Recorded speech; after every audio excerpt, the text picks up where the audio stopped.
kabupaten atau kota, kecamatan, kelurahan, atau desa, dan wilayah lainnya yang lebih rendah.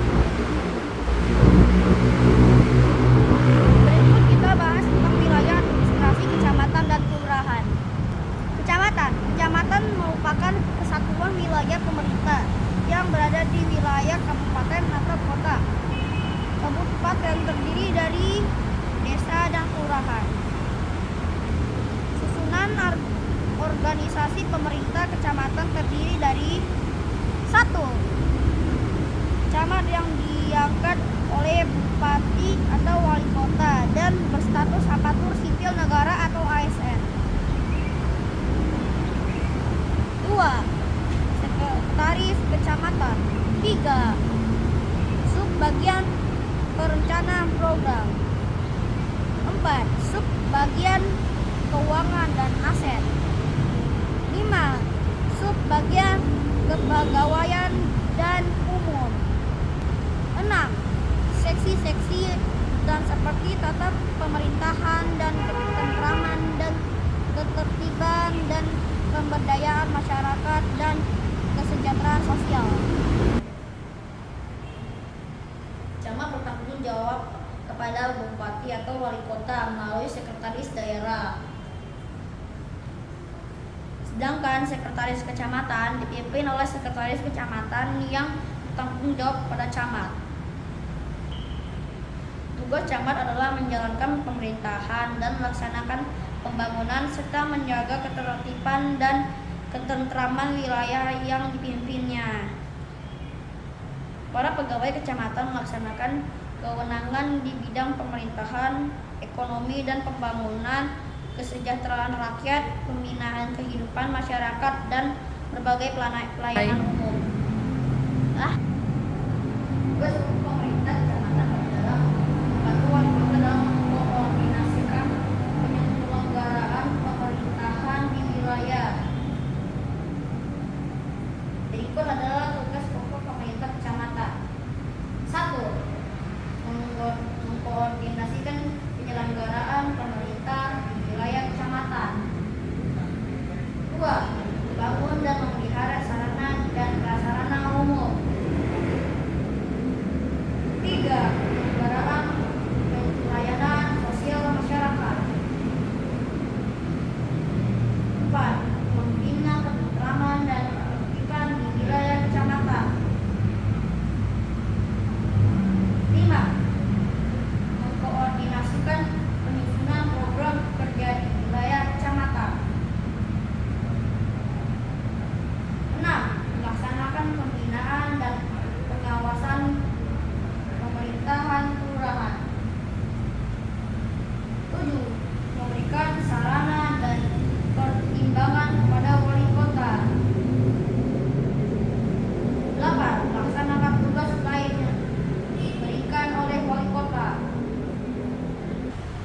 Perlu dicatat juga bahwa tugas menjaga lingkungan di tingkat kecamatan bukan hanya tugas pemerintah kecamatan dan melainkan juga warga masyarakat. Contoh hal-hal yang dapat kita lakukan sebagai berikut. 1. Menjaga sarana dan prasarana umum dan misalnya tidak mengotori jalan dan jembatan serta taman dan prasarana lainnya. 2.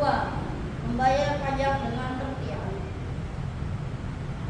3. Ikut gotong royong di tingkat kecamatan.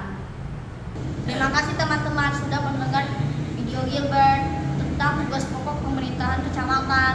Selanjutnya ikut Gilbert pergi ke kantor kelurahan Kelapa Gading Barat. Bye.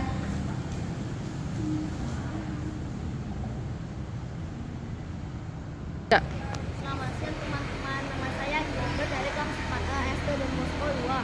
Saat ini saya berada di kantor kelurahan Kelapa Gading Barat dan saya akan menjelaskan tentang tugas-tugas pokok pemerintah kelurahan. Wilayah kelurahan adalah wilayah administratif yang berada di bawah kecamatan dan dipimpin oleh lurah. Jabatan lurah diisi oleh pejabat pemerintah yang ditunjuk dan berstatus sebagai aparatur sipil negara atau ASN. Sementara itu, desa dipimpin oleh kepala desa yang langsung dipilih oleh masyarakat melalui pemilihan kepala desa atau pilkades. Seorang kepala desa tidak berstatus aparatur sipil negara atau ASN. Pejabat kelurahan terdiri dari lurah dan sekretaris kelurahan dan seksi-seksi. Lurah dan kepala desa memiliki tugas yang hampir sama. Perbedaannya, lurah bertanggung jawab kepada camat, sedangkan kepala desa langsung kepada masyarakat yang dipimpinnya. Berikut adalah tugas dari kelurahan dan desa. 1. Menjalankan pemerintahan desa atau kelurahan. 2. Menjaga ketentraman dan ketertiban desa atau kelurahan. 3. Membangun fasilitas desa atau kelurahan dan seperti di bidang pendidikan dan kesehatan. 4. Melakukan pembinaan atau pemberdayaan masyarakat, desa ataupun kelurahan. 5. Membangun sarana atau prasarana desa atau kelurahan dan seperti jalanan dan jembatan.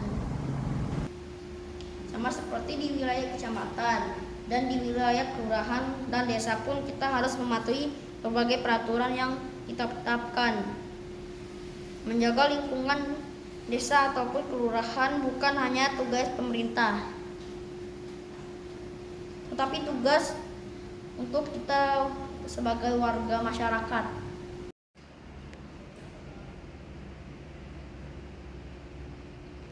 Berikut aturan lingkungan desa atau kelurahan. 1. Membuat data kependudukan. Misalnya kartu keluarga atau KK, akta lahir dan kartu tanda penduduk atau KTP, dan kartu identitas anak atau KIA. 2. Menjaga sarana prasarana umum, misalnya tidak mengotori jalan atau jembatan di lingkungan sekitar. 3.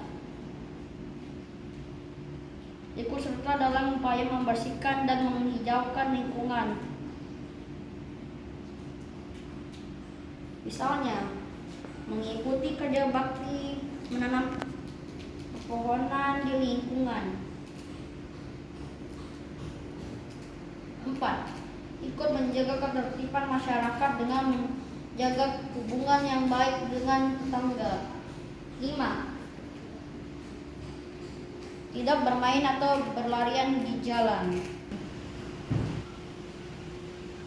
Dengan mematuhi tata cara berperilaku tersebut, kita telah menjadi warga yang baik, terutama di tingkat kelurahan atau desa sesuai tempat tinggal kita.